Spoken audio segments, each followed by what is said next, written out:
ഇനി വൈലത്തൂര് വന്ന് കാര്യമായി പറഞ്ഞ ഒരു മുഹിമ്മായ ഒരു വിഷയമായി, മുഹിമ്മായിട്ട് ഇദ്ദേഹം പറഞ്ഞൊരു വിഷയമുണ്ട്. എന്തായിരുന്നു അത്?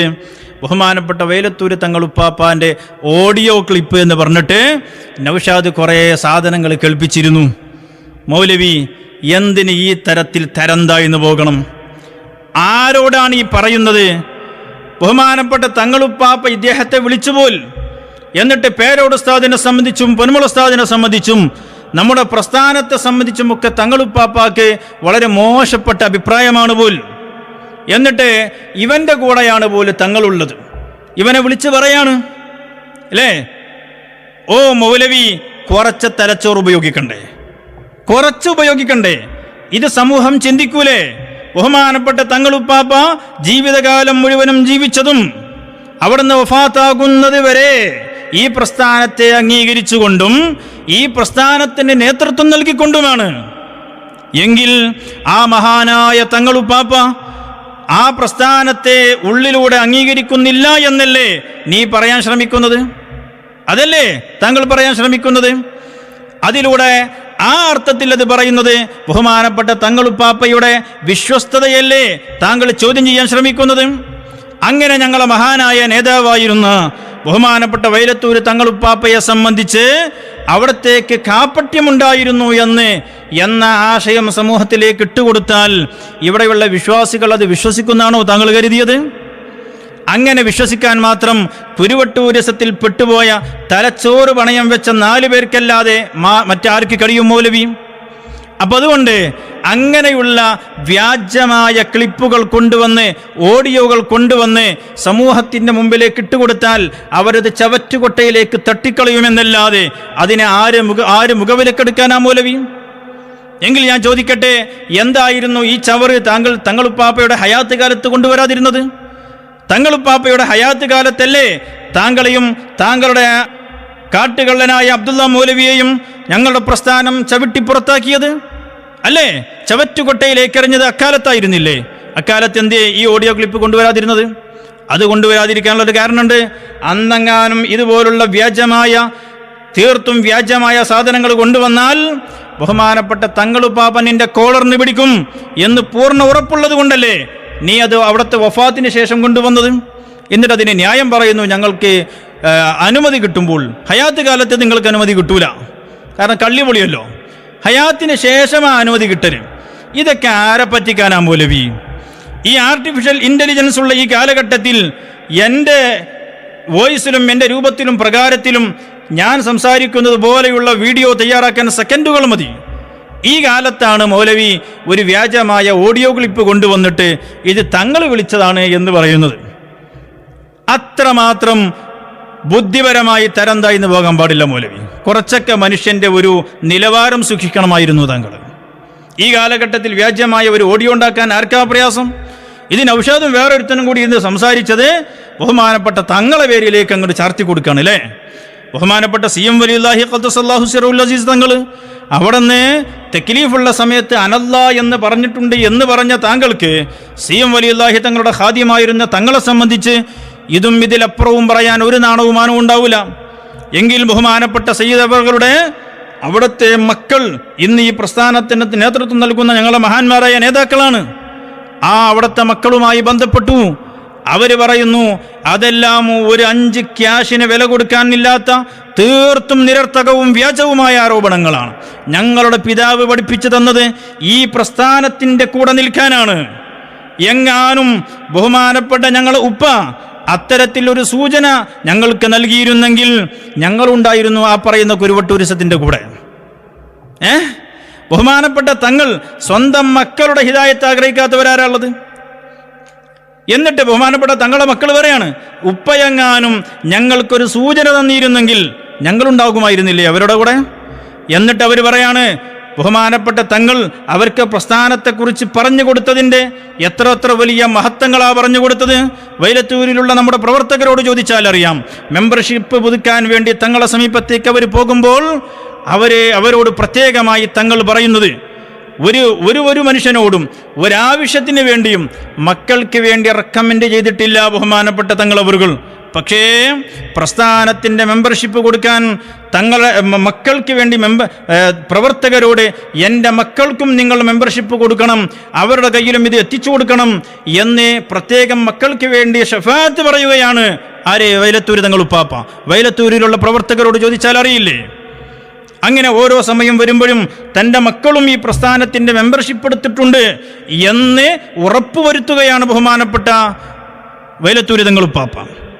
അവിടുന്ന് ജീവിതകാലത്ത് ഈ പ്രസ്ഥാനത്തിൻ്റെതായി എടുത്ത മെമ്പർഷിപ്പ്, ആദ്യത്തെ മെമ്പർഷിപ്പ് അടക്കം അവിടുന്ന് വഫാത്തിൻ്റെ സമയത്ത് വഫാത്താകുന്ന വർഷം വരെയുള്ള മെമ്പർഷിപ്പ് ഇന്നും ഒരു നിധി പോലെ ആധാരവും മറ്റും സൂക്ഷിക്കുന്നതിനേക്കാൾ പ്രാധാന്യത്തോടെ അവിടുത്തെ വീട്ടിൽ സൂക്ഷിച്ചിരിപ്പുണ്ട് എന്നത് ഒരു വലിയ യാഥാർത്ഥ്യമാണ് നൗഷാദ്. ഇതൊക്കെ താങ്കൾ അറിയോ?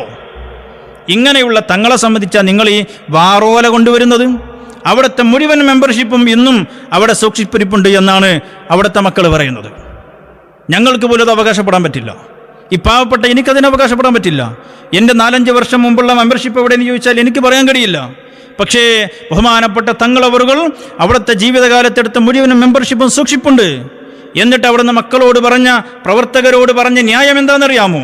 എൻ്റെ മക്കളെ ഈ പ്രസ്ഥാനത്തിലേക്ക് ചേർക്കണമെന്ന് പറയാൻ അവിടെയുള്ള പ്രവർത്തകരോട് ബഹുമാനപ്പെട്ട വൈലത്തൂര് തങ്ങളുപ്പാപ്പ പറഞ്ഞത്, ഞാൻ പിടിച്ചത് CM വലിയുല്ലാഹി തങ്ങളെയാണ്, കോയപ്പാപ്പയെ പോലുള്ള മഹാന്മാരെയാണ്. എന്നാൽ ഇന്ന് ഇക്കാലഘട്ടത്തിൽ എൻ്റെ മക്കൾക്കും നമ്മുടെ പുതിയ തലമുറക്കും പിടിക്കാനുള്ളത് ബഹുമാനപ്പെട്ട സുൽത്താനുൽ ഉലമ നേതൃത്വം നൽകുന്ന, റഈസുൽ ഉലമ നേതൃത്വം നൽകുന്ന, താജുൽ ഉലമയും MA ഉസ്താദും കൻസുൽ ഉലമയും ഒക്കെ നേതൃത്വം നൽകിയ ഈ മഹത്തായ പ്രസ്ഥാനമാണ് ഇന്ന് അവർക്ക് മുറുകെ പിടിക്കാനുള്ളത്. ഈ പ്രസ്ഥാനത്തിൽ മുറുകെ പിടിച്ചാൽ അവർക്കും സ്വർഗത്തിലെത്താൻ കഴിയും. അതുകൊണ്ട് തന്നെ ഈ പ്രസ്ഥാനത്തിൻ്റെ കൂടെയാണ് നിൽക്കേണ്ടത്. അവിടുന്ന് വഫാത്താകുന്നത് വരെ ഈ പ്രസ്ഥാനത്തിൻ്റെ നേതൃത്വമായിരുന്നില്ലേ? അവിടുന്ന് വഫാത്തിനോടനുബന്ധിച്ച് ഏറ്റവും അവസാനമായി പങ്കെടുത്ത അവിടുത്തെ മജ്‌ലിസിൽ വരെ പറഞ്ഞത് ഈ പ്രസ്ഥാനത്തിൽ നിൽക്കേണ്ട അനിവാര്യതയായിരുന്നില്ലേ? ബഹുമാനപ്പെട്ട സുൽത്താനുൽ ഉലമയുടെ മഹത്വമായിരുന്നില്ലേ? ബഹുമാനപ്പെട്ട സുൽത്താനുൽ ഉലമ ജീവിച്ചിരിക്കുന്ന സമയത്ത് പാവപ്പെട്ട യൂസുഫിനെ നീ മരിപ്പിക്കണേ എന്നല്ലേ അവിടുന്ന് ആഗ്രഹം പറഞ്ഞത്, അവിടുന്ന് ദുആ ചെയ്തത്? ബഹുമാനപ്പെട്ട സുൽത്താനുൽ ഉലമ വന്നുകൊണ്ട് പാവപ്പെട്ട യൂസുഫിന് പുറത്തു കൊടുക്കണേ എന്ന് ദുആ ചെയ്താൽ എനിക്കല്ലാഹ് പുറത്തു തരും എന്ന് പ്രസംഗിച്ചവരല്ലേ ബഹുമാനപ്പെട്ട യൂസുഫുൽ ജീലാനി വൈലത്തൂര് തങ്ങളുപ്പാപ്പ അവറുകൾ? അവസാനത്തെ അവിടുത്തെ പരിപാടി, കരുവമ്പയിലെ പരിപാടി അതായിരുന്നില്ലേ? എന്നിട്ട് ജീവിതകാലം മുഴുവനും ഈ പ്രസ്ഥാനത്തിൻ്റെ മഹത്വം പറയുകയും ഈ പ്രസ്ഥാനത്തിലേക്ക് സ്വന്തം മക്കളെ ചേർക്കുകയും നാട്ടുകാരെ മുഴുവൻ പ്രസ്ഥാനത്തിൻ്റെ മഹത്വം പറഞ്ഞ് പഠിപ്പിക്കുകയും സുന്നത്തി ജമാഅത്തിൻ്റെ മുഴുവൻ പ്രവർത്തകർക്കും നമ്മുടെ നേതാക്കളെ സംബന്ധിച്ചും ഈ പ്രസ്ഥാനത്തിൻ്റെ മഹത്വവും കൃത്യമായി വിവരിച്ചു കൊടുത്ത ബഹുമാനപ്പെട്ട സയ്യിദ് യൂസുഫുൽ ജീലാനി വൈലത്തൂര് ബഹുമാനപ്പെട്ട തങ്ങളുപ്പാപ്പയെ സംബന്ധിച്ച് ഈ തരത്തിൽ അശ്ലീലം പറയാൻ നിന്നെ പ്രേരിപ്പിച്ച ഘടകം എന്താണ് നൗഷാദേ? ഇത്രമാത്രം മതപ്പതിച്ചു പോയോ താങ്കൾ? ജീവിച്ച കാലത്തോളം ഈ പ്രസ്ഥാനത്തിന് നേതൃത്വം വഹിച്ച് ഞങ്ങളുടെ സുപ്രീം കൗൺസിൽ അംഗമായി ഇവിടെ സേവനം അനുഷ്ഠിച്ച മഹാനായ സയ്യിദ് യൂസുഫുൽ ജീലാനി വൈലത്തൂര് തങ്ങളുപ്പാപ്പയെ സംബന്ധിച്ച് ഈ തരത്തിലുള്ള അശ്ലീലങ്ങൾ വ്യാജമായി നിർമ്മിച്ച് ഇവിടെ പ്രചരിപ്പിക്കാൻ മാത്രം ആശയപരമായി താങ്കൾ തകർന്നടിഞ്ഞു എന്നതിൻ്റെ ഏറ്റവും വലിയ അടയാളമല്ലേ അത്? ആദർശം പറഞ്ഞ് പിടിച്ചു നിൽക്കാൻ, ആദർശം പറഞ്ഞ് ഈ സമൂഹത്തിലേക്ക് താങ്കളുടെ കുരുവട്ടൂരിസം കൊണ്ടു ചെന്നെത്തിക്കാൻ കഴിയില്ല എന്ന് ബോധ്യപ്പെട്ടതിൻ്റെ അടിസ്ഥാനത്തിലല്ലേ ഇത്തരത്തിലുള്ള വ്യാജങ്ങൾ മഹാന്മാരായ ഞങ്ങളുടെ നേതാക്കളെ സംബന്ധിച്ച് പറയാൻ നിന്നെ പ്രേരിപ്പിച്ചത്? വ്യാജമായി ചില ഓഡിയോകൾ ഉണ്ടാക്കി, ചില ക്ലിപ്പുകൾ ഉണ്ടാക്കി, അത് ഞങ്ങളുടെ നേതാക്കൾ പറഞ്ഞതാണെന്ന് പറഞ്ഞ്, നേതാക്കൾക്കിടയിൽ ഭിന്നതയുണ്ടെന്ന് പറഞ്ഞ് ജനങ്ങളെ ഭിന്നിപ്പിക്കുവാനുള്ള ശ്രമം പണ്ട് ഔസ് ഖസ്റജിന്റെ ഇടയിലുള്ള ഭിന്നിപ്പ് ഉണ്ടാക്കാൻ വേണ്ടി യഹൂദികൾ ശ്രമിച്ചതുപോലെ അഹ്ലുസുന്ന വൽ ജമാഅത്തിന്റെ പ്രവർത്തകർക്കിടയിൽ ഭിന്നിപ്പുണ്ടാക്കാനുള്ള താങ്കളുടെ ശ്രമം ഇവിടെ നടക്കാൻ പോകുന്നില്ല എന്ന് ഈ സമയത്ത് ഞാൻ ഓർമ്മപ്പെടുത്തുകയാണ്. എന്നാൽ വൈലത്തൂര് തങ്ങളുപ്പാപ്പ ഈ കുരുവട്ടൂരിസത്തെ സംബന്ധിച്ച് എന്തായിരുന്നു അവിടുത്തെ നിലപാട്? വളരെ വ്യക്തമല്ലേ? അവിടുന്ന് കുരുവട്ടൂര് അബ്ദുള്ള എന്ന് പറയുന്ന മൗലവിയെ സംബന്ധിച്ച് എന്താ തങ്ങളുപ്പാപ്പ പറഞ്ഞത്? നിങ്ങൾ കേൾക്കി. അല്ല, ഇപ്പൊ പറഞ്ഞതായിട്ട് തന്നെ ഒരു ഇതുണ്ടായാല് അല്ല, അത് ഞാൻ അവരോട് എന്നോട് ചോദിച്ചിട്ടുണ്ടല്ലോ ഇയാളെ പറ്റിയിട്ട്. അപ്പൊ ഞാൻ സമസ്തന്റെ ആൾക്കാരും വിശ്വസിന്റെ ആൾക്കാരും ചോദിച്ചപ്പോൾ പറഞ്ഞിട്ടുണ്ടല്ലോ അവൻ കാട്ട് കള്ളനാണ്. അതിന് ലത്തീഫ് സാഹിദിക്കൊക്കെ അറിയല്ലോ, കുരുവട്ടൂര് മുസ്ലിയാർക്ക് അറിയല്ലോ, ഞാനാണ് പറഞ്ഞിരിക്കണെന്നുള്ളത്. കൂറ്റമ്പാറബർക്കൊക്കെ അറിയല്ലോ, ആദ്യമായിട്ട് പറഞ്ഞ ആള് ഞാനാണെന്നുള്ളത്. കുരുവട്ടൂര് ആഫിദ് കള്ളൻ, ലോക കള്ളനൊക്കെ കാട്ട് കള്ളനാണ്. കേട്ടോ, കാട്ടുകള്ളനാണ്, ലോക കള്ളനാണ്. ആരെ? തങ്ങളുപ്പാപ്പ പറയാണ്. ഇത് തങ്ങൾ സ്വകാര്യം പറഞ്ഞതല്ല. സമസ്തയുടെ പണ്ഡിതന്മാർ അഭിപ്രായം ചോദിച്ചപ്പോ നമ്മുടെ സമസ്തയുടെ നേതാക്കളോട് പറഞ്ഞിട്ടുണ്ട്, അതുപോലെ കുറ്റമ്പാറ ഉസ്താദിനോട് പറഞ്ഞിട്ടുണ്ട്, വഫാത്തായി പോയ പഴശ്ശി ഉസ്താദിനോട് പറഞ്ഞിട്ടുണ്ട്, അതുപോലെ ദേവർഷോല്ല ഉസ്താദിനോട് പറഞ്ഞിട്ടുണ്ട്. ഞങ്ങളെ നേതാക്കളോടൊക്കെ തങ്ങളുപ്പാപ്പ പറഞ്ഞതാണ്.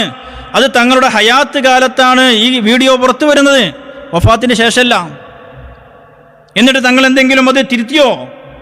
ഇല്ലല്ലോ. അത് തങ്ങളുപ്പാപ്പാന്റെ നിലപാടാണ്. ഈ സത്യം ആരുടെ മുമ്പിലും തുറന്നു പറയാൻ മടിക്കാത്ത നേതാവാണ് ബഹുമാനപ്പെട്ട സയ്യിദ് യൂസുഫുൽ ജിലാനി വൈലത്തൂർ തങ്ങളുപ്പാപ്പ അവറുകൾ. ഈ വീഡിയോ പുറത്തു വന്നത് അവിടുത്തെ ഹയാത്ത് കാലത്താണ്. എങ്കിൽ മൗലവിമാരെ, ഈ വീഡിയോ പുറത്തു വരുന്ന ഉടനെയെങ്കിലും നിങ്ങൾക്ക് എന്ത് ആ പറയുന്ന ഓഡിയോ എന്ന് പറയുന്ന സാധനം പുറത്തു കൊണ്ടുവരാൻ ധൈര്യമില്ലാതെയായത്? കാരണം ഈസ പറയുന്ന സാധനം അന്ന് ഉണ്ടാക്കിയിട്ടില്ല. അത് തങ്ങളുടെ വഫാത്തിന് ശേഷം പിന്നെ നിങ്ങളെ കൂടാരത്തിൽ വെച്ചുകൊണ്ട് ഉണ്ടാക്കിയ വ്യാജമായ ഒരു സാധനമാണ്.